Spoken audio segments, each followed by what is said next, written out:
Hello. Welcome to another living, intentionally transformational session. Today, we address an important question. Is being liked is enough? Is being liked the same as being respected? Here is something people rarely admit. Being liked feels safe. Being respected feels risky. And most people choose safety. Not because they lack strength, but because approval is addictive. We confuse being liked with being valued. But they are not the same. Being liked means people feel comfortable around you. Being respected means people take you seriously. Those two do not always coexist, and that tension shapes how you show up. This is not about becoming cold. It is about noticing the quiet trade you may be making in small moments. Let's look at 3 patterns that reduce authority and how to shift them calmly. First, softening yourself to maintain comfort. You soften opinions so no one feels challenged. You laugh when something bothers you.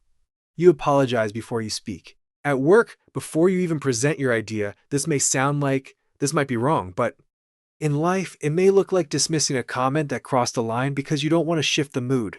You tell yourself you are being kind, but kindness and self-erasure are not the same thing.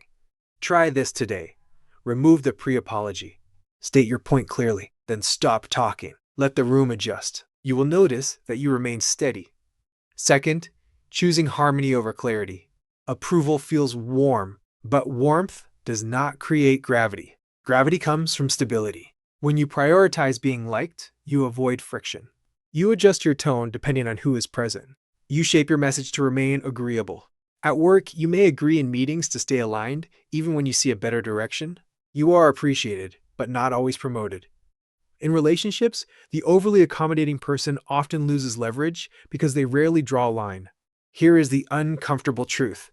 You are not afraid of losing the argument. You are afraid of losing the connection. So you shrink. You dilute. You smooth over.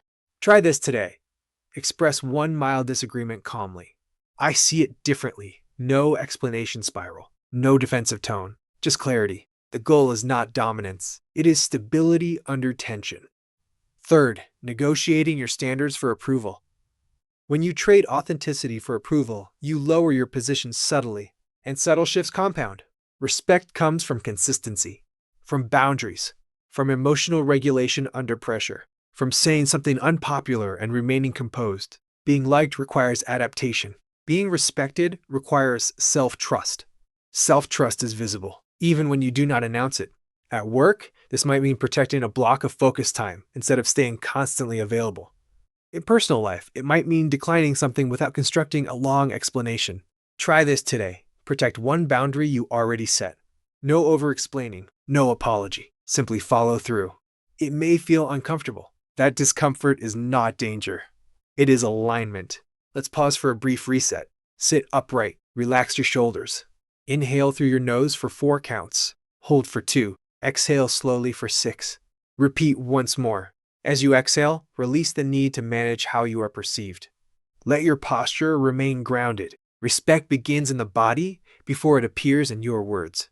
There is nothing wrong with being kind, but if kindness becomes strategy, if approval becomes protection, if harmony becomes avoidance, then you are negotiating for safety, and safety rarely builds influence. The real question is not, do people like you? It is this. If you stop trying to be liked, who would you become? Would you speak more directly? Hold eye contact longer. Stop apologizing for taking space. You do not have to choose between warmth and authority. Mature presence holds both. Being liked fluctuates. Being respected stabilizes. This week, notice one moment where you are tempted to adjust yourself for comfort. Choose alignment instead. The shift will feel small. Its impact will not be.